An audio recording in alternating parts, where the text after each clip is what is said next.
Hi, I'm James Hamilton from Stumpy Nubs Woodworking Journal, and in this edition of Cool Tools, we have the most versatile set of setup bars I've ever seen, a lathe with an amazing set of features, a super duper router jig, an upgrade to a tool we featured in the past, and a pair of books you definitely want to check out.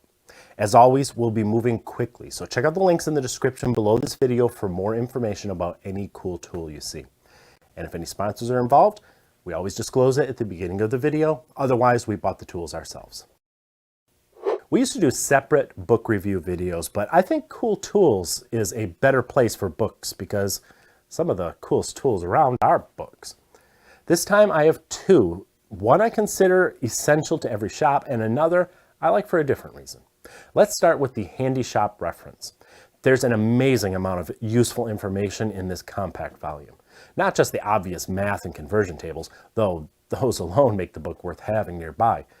But inside you'll also find information about using different types of wood, adhesives, abrasives, finishes, screws, router bits, hinges, plywood, joinery, you name it.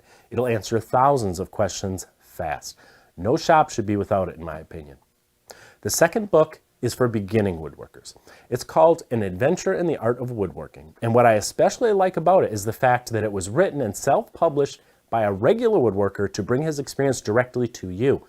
You're not paying the publisher when you buy this book. The money goes to the actual author. It contains 12 projects that are designed to teach someone the basics. It's a full course in woodworking, and it's very well done. The author would have made a good shop teacher because his experience is clear in each page. If you know someone looking to get into woodworking, get them this book. You'll be glad you did. I'll link to both the Handy Shop Reference and An Adventure in the Art of Woodworking below this video. Well, that wraps up this edition of Cool Tools. I hope you enjoyed it as much as I did. We'll see you next time. Wait, don't go yet. If you're new here, please subscribe and remember to ring the bell. I would really appreciate that. Give us a thumbs up, or better yet, leave us a comment. I always read them. And be sure to check out the latest issue of Stumpy Nubs Woodworking Journal. It's always packed with tips, tricks, and tutorials designed to make you a better woodworker.